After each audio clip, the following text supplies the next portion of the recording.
Friends, आपका स्वागत है अपने पाठशाला चैनल में। ये वाला वीडियो नॉर्मलाइजेशन के कॉन्सेप्ट पे बनाया गया है। नॉर्मलाइजेशन जो है ये डीबीएमएस का काफ़ी इंपॉर्टेंट पार्ट है।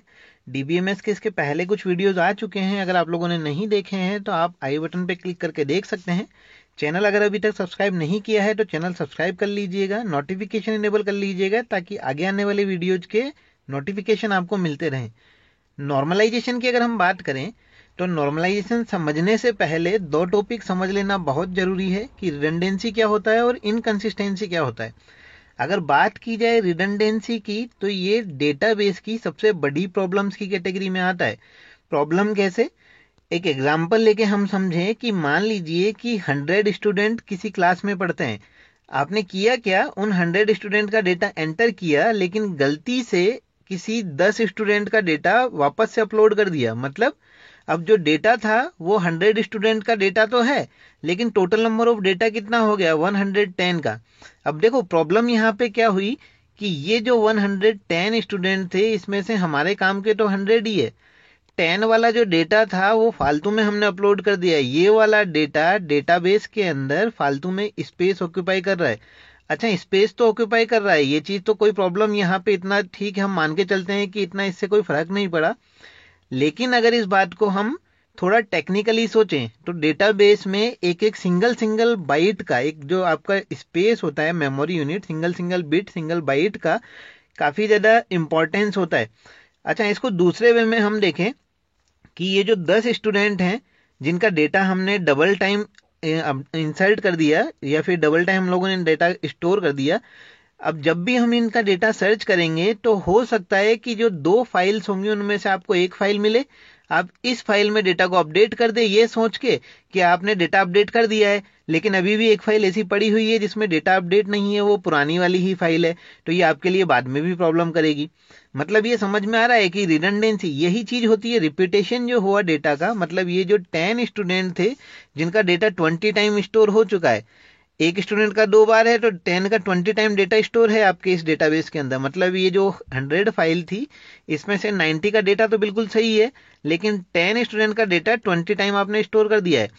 अच्छा देखो, इसकी वजह से प्रॉब्लम क्या हुई, यही चीज जो है यही है मेन, रिपीटेशन। रिपीटेशन जो है ये सबसे बड़ी प्रॉब्लम। सेकंड चीज जो अभी हमने यहाँ पे डिस्कस की कि जो डेटा वापस से आया, जैसे एक स्टूडेंट का डेटा आपको अपडेट करना था, अपडेट करने में आपको प्रॉब्लम हुई। डेटा के अपडेशन में जो प्रॉब्लम होती है वो आपकी इनकंसिस्टेंसी कहलाती है। इस चीज को अच्छे से समझ लीजिएगा। डेटा रिपीट हो रहा है, अगर बार बार रिपीटेशन हो रहा है डेटा का तो वो रिडंडेंसी कहलाएगा। डेटा को आप अपडेट कर रहे हैं उसमें अगर प्रॉपर अपडेट नहीं हो पा रहा है तो ये चीज इनकंसिस्टेंसी कहलाती है। प्रॉपर अपडेट क्यों नहीं हो पाया? अच्छा, इनकंसिस्टेंसी अच्छे से समझिएगा कि एक सिंगल फाइल, किसी भी एक फाइल को अगर आप दो अलग अलग लोकेशन पे सेव कर देते हैं, दो अलग अलग लोकेशन पे सेम फाइल को, तो होगा क्या कि आपका डेटा तो सिंगल है लेकिन आपने उसको 2 बार स्टोर कर दिया है। अब जब भी आप अपडेट करेंगे तो आपको ये पता होगा ही नहीं कि कौन सी को अपडेट करना है, कौन सी में अपडेट हो चुका है। और सबसे मेन बात ये कि यहां से सबसे बड़ी प्रॉब्लम क्या, कि ये दोनों की दोनों चीजें आपके डेटाबेस की इफिशियंसी पे काफी इफेक्ट डालती है। अच्छा, इन प्रॉब्लम्स का अगर थोड़ा अच्छे से डिस्कशन करें तो मेन चीज ये आती है कि नॉर्मलाइजेशन जो हम कर रहे हैं, नॉर्मलाइजेशन अगर मान लीजिए हम नहीं करें तो क्या क्या चीजें, क्या क्या प्रॉब्लम्स हमको फेस करनी होंगी। आप लोगों को नॉर्मलाइजेशन बेसिक हो सकता है पता हो, काफी सारा ये भी पता होगा कि इसमें ये 3 एनामोलीज या 3 हम इनको बोल सकते हैं कि प्रॉब्लम्स इसमें फॉलो की जाती है। अच्छा देखो, अगर बात की जाए कि जैसे ये वाली जो प्रॉब्लम्स है, जो प्रॉब्लम हम लोग यहाँ पे शेयर कर रहे हैं, ये वाली जो प्रॉब्लम्स है, इनको अगर हम अच्छे से समझे तो डेटाबेस का एक एग्जांपल लेते हैं, एक टेबल का एग्जांपल लेते हैं, जिससे हम पूरा का पूरा इसको समझ पाएंगे कि मेन प्रॉब्लम है क्या। कि ये तीनों की तीनों जो प्रॉब्लम्स हैं, इंसर्शन डिलीशन एंड अपडेशन, ये तीनों की तीनों प्रॉब्लम्स है क्या। यहाँ पे एक टेबल ली हुई है, एक डेटा है, कॉलेज के एडमिशन की ये डिटेल्स है। एक कॉलेज है जिसने एडमिशन की अपने एक टेबल बनाई हुई है। इस टेबल के अंदर अगर आप ध्यान से देखें तो यहाँ पे स्टूडेंट नेम है, रोल नंबर है, मोबाइल नंबर है स्टूडेंट का, स्टूडेंट की एज है, जिस ब्रांच में उसका एडमिशन हुआ है एडमिशन वाली ब्रांच है, कॉलेज आईडी है, ब्रांच की आईडी है, ब्रांच हेड नेम है। अच्छा, यहाँ पे जो डिटेल्स डली हुई है, यहाँ पे देखेंगे आप तो 5 स्टूडेंट्स की डिटेल है यहाँ पे। ये वाला कॉलम उनके रोल नंबर्स का है, फिर मोबाइल का है, फिर एज का है। अच्छा, जब इस टेबल को पूरा आप अच्छे से देखेंगे तो इसमें एक प्रॉब्लम आपको दिखाई देगी कि ये वाला जो पार्ट है, यहाँ वाला जो पार्ट है, ये वाला पार्ट हर रो के अंदर आ रहा है। यहाँ पे भी ये वाला पार्ट है, यहाँ भी है, यहाँ भी है, सारे की सारी टेबल में ये वाला पार्ट आपको एज इट इज मिल रहा है। अच्छा, इस टेबल को अगर अच्छे से देखें तो सबसे बड़ी गलती जो हम लोग करते हैं डेटाबेस के अंदर, वो ये प्रॉब्लम क्रिएट कैसे होती है, इसको ऐसे भी समझ सकते हैं कि हम लोग करते क्या है कि हमने एक सिंगल टेबल बनाई और सारा का सारा डेटा इसी टेबल के अंदर इंसर्ट कर दिया। यहाँ पे अगर आप देखें तो साफ साफ दिखाई दे रहा है कि ये वाला जो डेटा है पूरा का पूरा, ये वाला डेटा हम लोगों ने जो इंसर्ट किया, इसी की वजह से रिडंडेंसी अकर हुई है यहाँ पे। अच्छा, हम तीनों के तीनों प्रॉब्लम्स को समझ लेते हैं कि तीनों जो प्रॉब्लम है हमारी, उनको इससे रिलेट कैसे किया जाए कि नॉर्मलाइजेशन की जरूरत पड़ रही है तो वो किन किन चीज़ों की वजह से पड़ती है। पहली चीज़ की अगर हम बात करें, इंसर्शन एनोमली की अगर हम बात करें, तो यहाँ पे आप देखेंगे जब पहला डेटा इंसर्ट किया गया होगा तो ये सारी की सारी डिटेल्स नई है, मतलब ये न्यू डिटेल सारी इंसर्ट की गई होंगी पहली बार। लेकिन जब सेकेंड टाइम डेटा इंसर्ट किया गया, जब यहाँ पे मिस्टर सलमान जो है स्टूडेंट, इनका जब वैल्यूज को इंसर्ट किया गया तो स्टूडेंट नेम ठीक है, नया है, रोल नंबर नया असाइन हुआ, ये भी ठीक है, मोबाइल नंबर यूनिक है इनका, ये भी ठीक है, स्टूडेंट एज डाली है। लेकिन यहाँ से जब आगे देखेंगे आप, आईडी ऊपर सेम है, नीचे जब कोर्स आईडी देखेंगे ये भी सेम है, ब्रांच की आईडी अगर हम देखेंगे ये भी सेम है, ब्रांच हेड का नेम देखेंगे हम ये भी सेम है। अब इसको ऐसे मान के चले हम कि ये तो सिर्फ 5 स्टूडेंट की टेबल है। अगर यही का यही डेटा आपको 500 स्टूडेंट का डालना पड़े तो आपको बार बार ये चीज मेंशन करनी होगी कि उनकी ब्रांच कौन सी है, ब्रांच का कोड क्या है, ब्रांच आईडी क्या है, ब्रांच हेड कौन है, ये सारी की सारी चीजें मेंशन करनी होगी। अच्छा, ये वाली जो प्रॉब्लम है ये इंसर्शन प्रॉब्लम कहलाती है, या फिर इसको इंसर्शन एनोमली हम लोग बोल सकते हैं।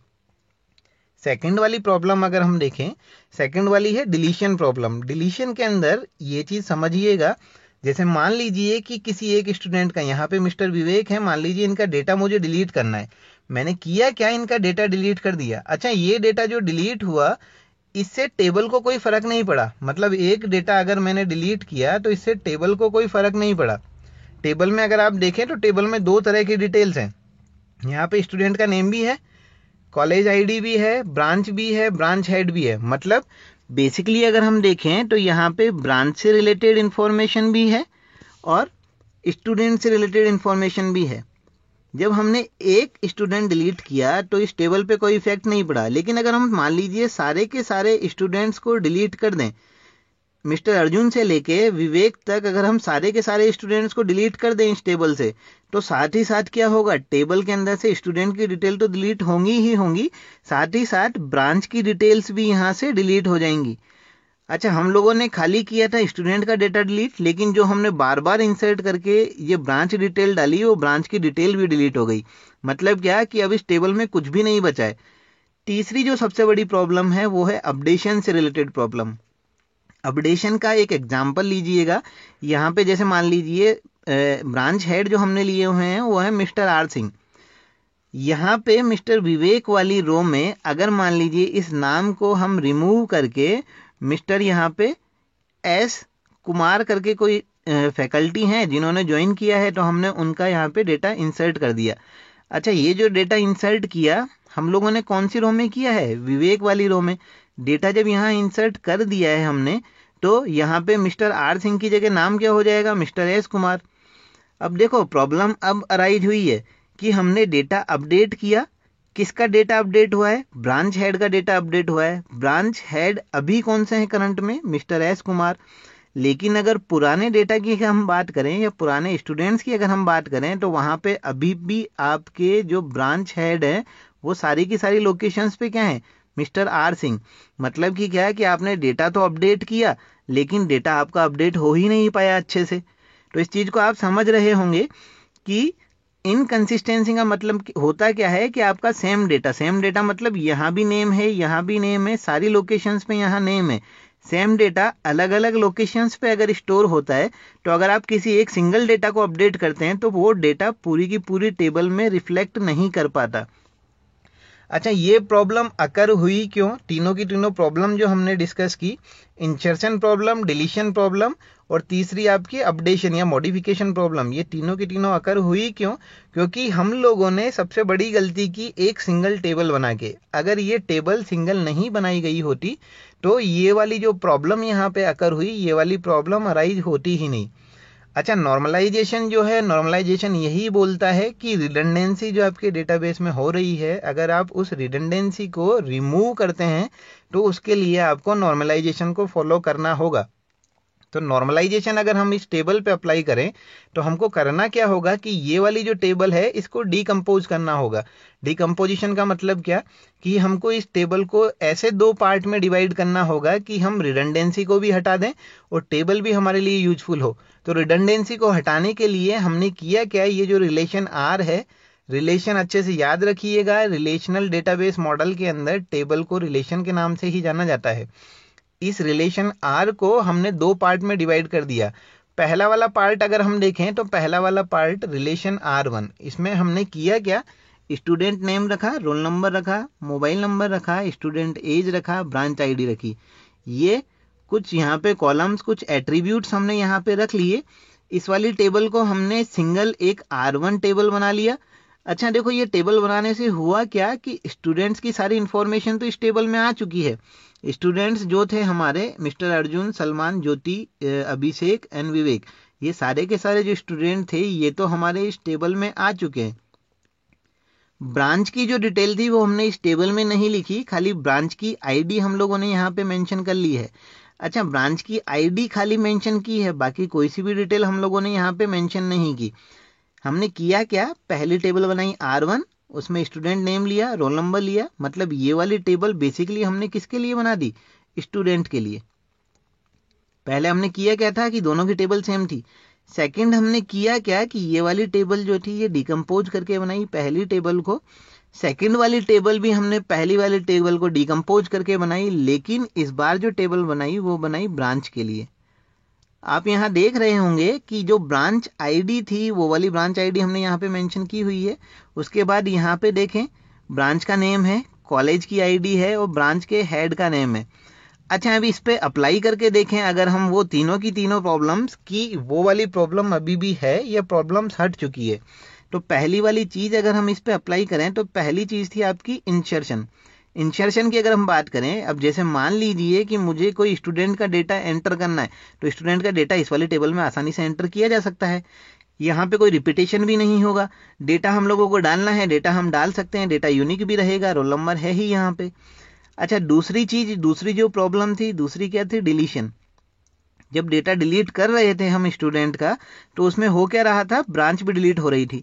लेकिन अगर हम यहाँ पे मान लीजिए स्टूडेंट का डेटा, सारे स्टूडेंट का डेटा भी डिलीट कर देते हैं, तब भी हमारे पास ब्रांच तो बनी हुई रखी है। क्यों? क्योंकि ब्रांच की टेबल अभी अलग है। तीसरी जो सबसे बड़ी प्रॉब्लम थी वो थी मॉडिफिकेशन या फिर अपडेशन से रिलेटेड, कि हम डेटा जो अपडेट कर रहे थे वो पूरी की पूरी टेबल में रिफ्लेक्ट हो नहीं पा रहा था। यहाँ पे अगर हम देखेंगे, यहाँ पे मिस्टर आर सिंह को हमने उसमें अपडेट किया था मिस्टर एस कुमार से। अच्छा, मान लीजिए अगर हम यहाँ पे अपडेट करें, हमने यहाँ अपडेट किया, डेटा अपडेट हुआ, यहाँ वाले मिस्टर अर्जुन के लिए ब्रांच को अगर आप लिंक करेंगे तो ब्रांच जब लिंक होगी तो आपका डेटा अपडेटेड ही मिलेगा आपको। यहाँ पे किसी भी स्टूडेंट के लिए अगर आप इस टेबल को चेक करें तो डेटा अब आपको नया वाला अपडेटेड ही मिलेगा, मिस्टर एस कुमार ही मिलेंगे आपको। अच्छा, इस चीज़ को अच्छे से समझ लीजिएगा। अगर मान लीजिए कि ये चीज़ समझ में नहीं आई है तो हो सकता है कि एक बार वीडियो को वापस से रिपीट करके देख लीजिएगा, क्योंकि सबसे बेसिक कंसेप्ट है नॉर्मलाइजेशन और सबसे ज़्यादा इम्पोर्टेंट है डेटाबेस के अंदर। इसकी कुछ फॉर्म्स होती है, फर्स्ट फॉर्म है, सेकंड फॉर्म है, थर्ड फॉर्म है, फिर उसके बाद में आती है BCNF, उसके बाद में 4 और 5। ये दोनों भी है, लेकिन इन दोनों को यूज में ज़्यादातर लिया नहीं जाता। बेसिकली जो डिस्कशन किया जाता है 1, 2, 3 एंड BCNF का। अच्छा, नेक्स्ट वाले जो वीडियोज रहेंगे उनके अंदर पर्टिकुलरली इनका डिस्कशन रहेगा। ये वाला जो वीडियो है ये सिर्फ और सिर्फ नॉर्मलाइजेशन के लिए बनाया गया था, क्योंकि काफ़ी सारा कन्फ्यूजन मेन इसी चीज़ में होता है कि नॉर्मलाइजेशन बेसिकली होता क्या है, कि नॉर्मलाइजेशन का हमको ज़रूरत क्यों पड़ती है।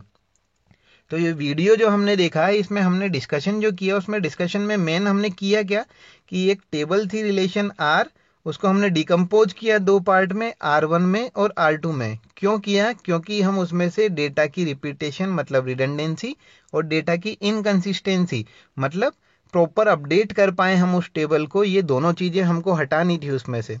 यहाँ तक का पूरा आपको समझ आया होगा। नेक्स्ट वाला जो वीडियो रहेगा उसके अंदर फर्स्ट NF जो है आपकी फर्स्ट नॉर्मलाइजेशन आपकी एक्सप्लेन की जाएगी। अच्छा, इनका फर्स्ट एक सिंगल करके एक्सप्लेनेशन देने के पीछे मेन रीजन ये है कि आप किसी भी एक सिंगल को दूसरी से रिलेट ना कर ले, क्योंकि जनरली क्या होता है कि जब सेम टॉपिक चल रहा होता है तो माइंड में एक ही चीज रहती है कि हम लोग आपस में चीजों को लिंक कर लेते हैं। तो नेक्स्ट वाला जो वीडियो रहेगा वो पर्टिकुलरली रहेगा फिक्स पूरा फर्स्ट नॉर्मल फॉर्म पे रहेगा। ये वाला वीडियो जो था ये पूरा नॉर्मलाइजेशन पे था। आपको ये वीडियो कैसा लगा हमें ज़रूर बताइएगा। हमारे फेसबुक पेज पे आप लोग नया जो भी अपडेट रहेगा हम लोग फेसबुक पेज पे देते रहेंगे। तो नीचे डिस्क्रिप्शन में आपको लिंक मिल जाएगा, उस लिंक पे आप पेज को लाइक कर सकते हैं, फॉलो कर सकते हैं। चैनल को अगर सब्सक्राइब नहीं किया है तो सब्सक्राइब जरूर कर लीजिएगा। कमेंट करके ज़रूर बताइएगा कि आपको ये इन्फॉर्मेशन जो है वो कैसी लगी, वीडियो कैसे लगा। Thank you.